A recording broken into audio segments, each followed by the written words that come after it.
क्या हो सकता है ओम मंत्र का रहस्य?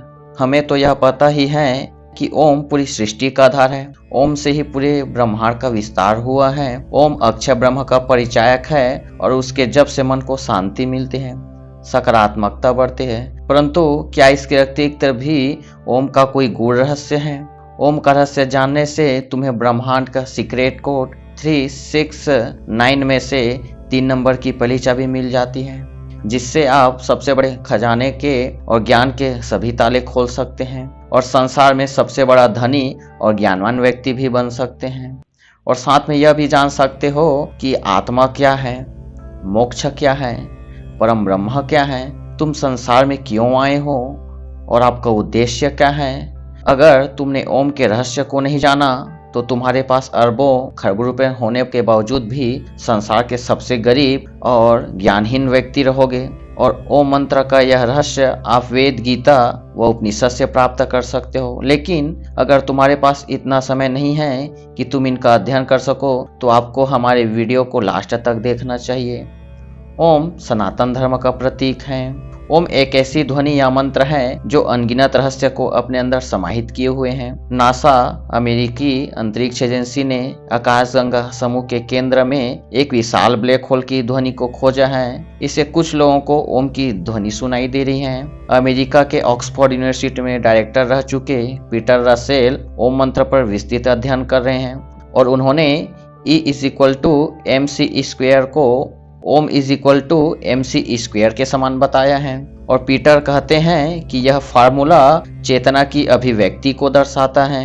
ओम ही ब्रह्मांड की एक ऐसी ऊर्जा है जिससे यह ब्रह्मांड बना है। बहुत जगह संसार में यह रिसर्च चल रहा है कि ओम ध्वनि से हमारे शरीर में क्या असर पड़ता है। यूनाइटेड स्टेट के रिसर्च में जब अलग अलग ध्वनि को ऊंची आवाज में बजाया जाता है तो प्रत्येक ध्वनि का असर शांत पड़े पानी पर अलग अलग पड़ता नजर आता है, लेकिन ओम की ध्वनि का असर पानी पर सबसे अलग दिखता है। रिसर्चर हैरान थे कि ओम की ध्वनि के बजने पर पानी पर ऐसी आकृति बनती हैं जैसे कि सनातन धर्म में बताए गए श्री मंत्र के आकृति की होती हैं। उसके सिवा कोई भी ध्वनि ऐसा आकृति नहीं बनाती थी। रिसर्चर ने बताया कि ओम की ध्वनि बहुमूल्य ज्ञान का खजाना है।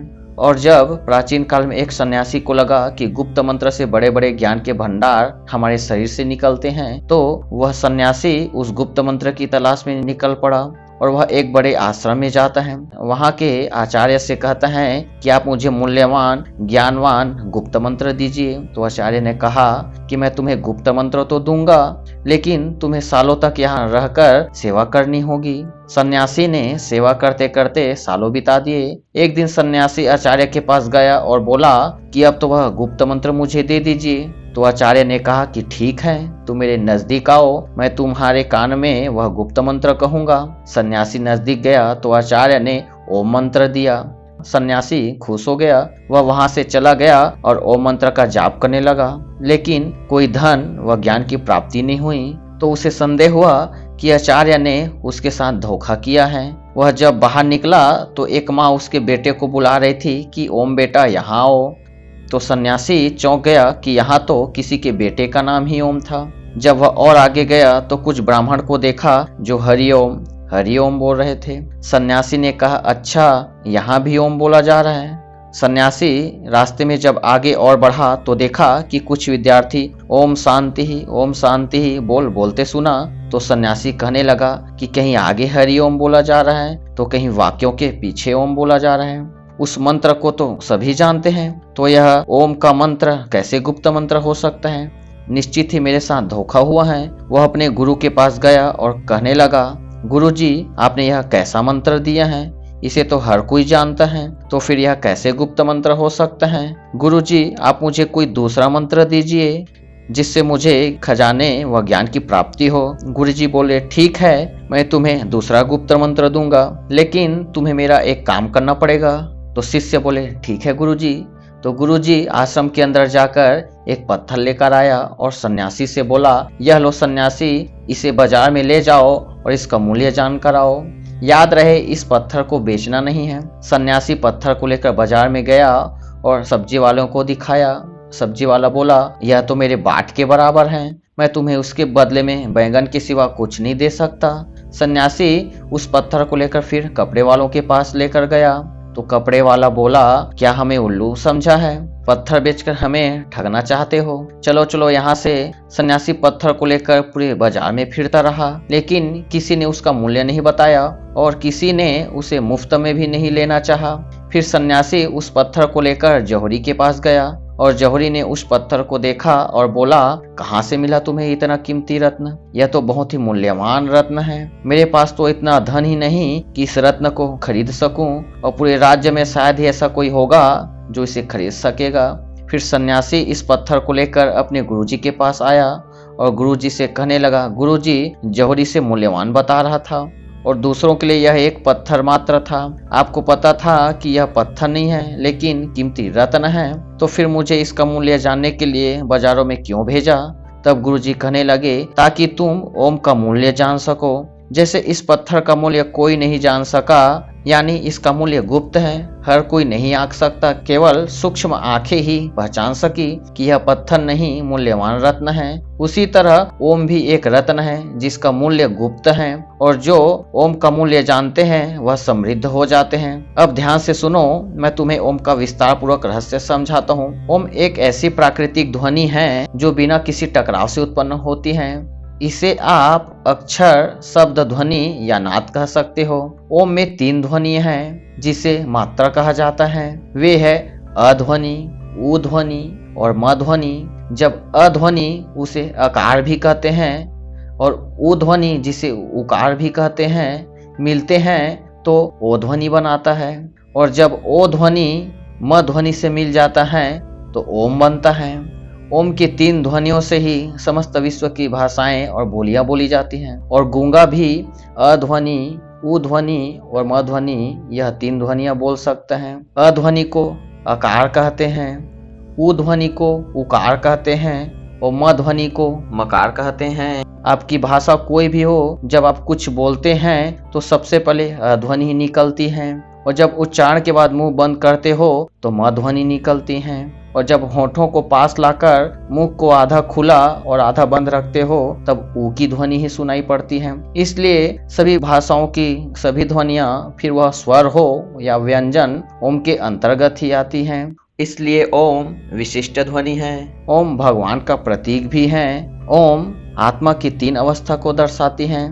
पहली स्थिति है जागृत। इस अवस्था में जीवात्मा अपने स्थूल अंगों और इंद्रियों से भोगों को भोगता है। दूसरी स्थिति है उ, यह स्वप्न अवस्था है। इस अवस्था में जीव अंतप्रज्ञ होकर जागृत अवस्था में भोगे हुए भोगों को अपने मन के द्वारा अनुभूति करता है। तीसरी अवस्था है म, उसे सुषुप्ति कहते हैं।